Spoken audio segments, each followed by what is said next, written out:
श्री गणेशाय नमः।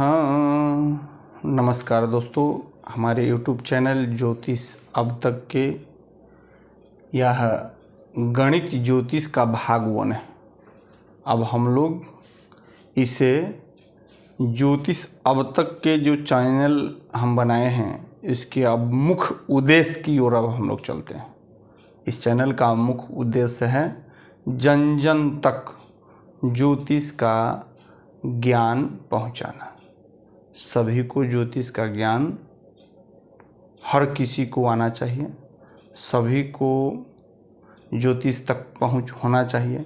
इसी उद्देश्य को ध्यान में रखते हुए इसे चैनल का नाम भी हमने दिया ज्योतिष अब तक। तो सर्वप्रथम हम लोग ज्योतिष का जो भी भाग है, ज्योतिष का जो भी चर्चा है, उसको शुरू करने से पहले हम लोग समय के बारे में जानेंगे। ज्योतिष के भाषा में समय का बहुत ही महत्व होता है। समय क्या है इसको हम लोग पहले जानते हैं। यहाँ पर लिखे हैं समय। तो सनातन धर्म में समय का मापदंड एक सूर्योदय से दूसरे सूर्योदय तक का होता है। 24 घंटा होता है। एक सूर्योदय से दूसरे सूर्योदय तक का मान 24 घंटा होता है। और इस 24 घंटा में को एक दिन कहते हैं। अंग्रेजी में 24 घंटा को एक दिन कहते हैं। और इसमें जो है एक दिन में 60 घड़ी होते हैं। एक दिन में 60 घड़ी या घड़ी होते हैं जो 24 घंटा के बराबर होता है। अब जो है एक घड़ी में 60 पल होते हैं।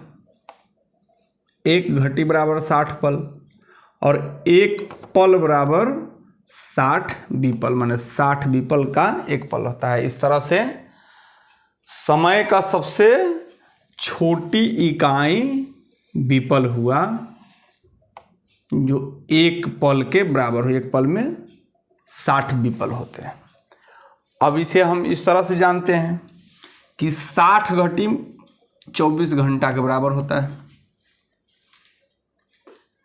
एक घड़ी 24 मिनट के बराबर होता है और एक पल में 24 सेकेंड होते हैं। यहाँ पर एक पल में 24 सेकेंड है, यहाँ पर एक पल में 60 विपल। और अंग्रेजी भाषा में जो हम लोग समय के इकाई होता है तो सेकेंड जो है सो सबसे छोटी इकाई। लेकिन यहाँ पर जो हिंदू धर्म है, जो सनातन धर्म है, उसके अनुसार में विपल जो है सो समय का सबसे छोटी इकाई है जो एक पल के बराबर होता है 60 विपल। अब एक पल में 24 सेकंड होते हैं। सबसे ज़्यादा समस्या क्या होता है कि अगर किसी का जन्म, अब यहाँ पर मान लीजिए किसी का जन्म है भोर में, रात में 3 बजे, रात में 3 बजे किसी का जन्म हुआ। अब इसे क्या कहते हैं, अगर आज रात का मान लिया जाए कि 10 बज रहा है तो आज मान लिया जाए कि 9 तारीख है। तो 9 तारीख के रात में 3 बजे अब हो रहा है। अब इसको लोग 9/10 लिखेंगे। मान लिया जाए गुरुवार, ठीक है।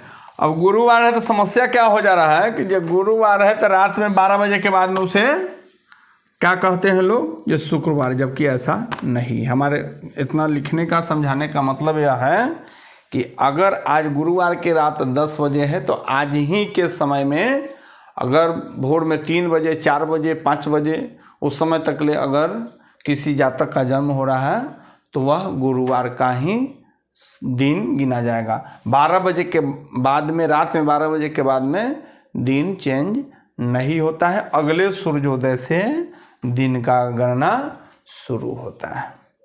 इसलिए सबसे ज़्यादा समस्या इसी बात को लेकर होता है कि रात में 12 बजे के बाद में लोग नहीं, जब भी आप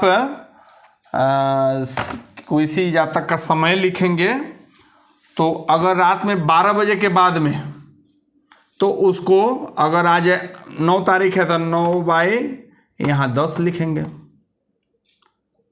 9 बाई 10 लिखेंगे, दोनों डेट को दे देंगे अगर 12 बजे के बाद में है।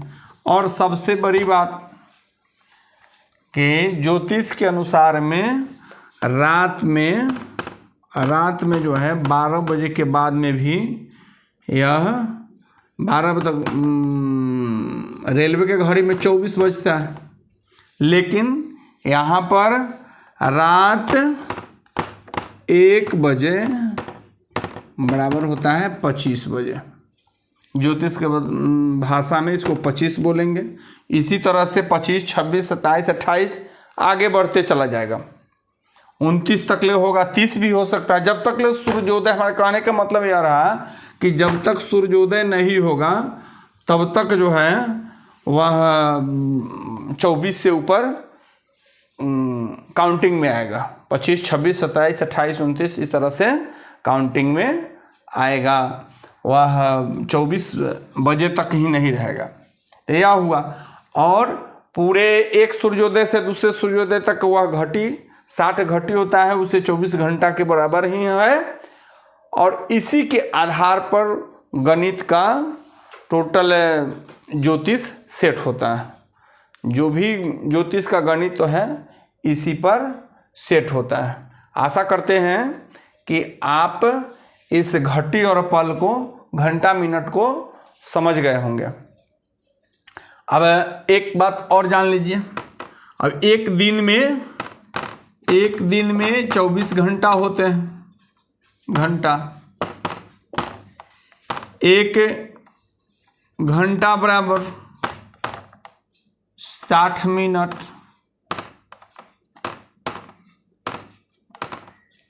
1 मिनट बराबर 60 सेकेंड।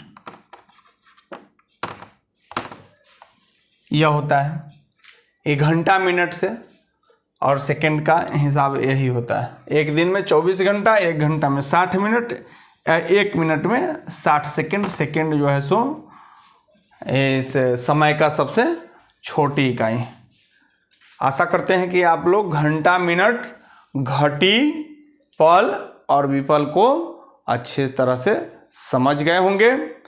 अगर समझने में दिक्कत हो, यह पहला वीडियो है, अगर समझने में दिक्कत अगर लग रहा हो तो आप कमेंट बॉक्स में आप अपना विचार उसमें रखिए कि इसको और जो है ढंग से बनाइए और अच्छा से समझाइए। अपना विचार रख सकते हैं। तब तक के लिए नमस्कार।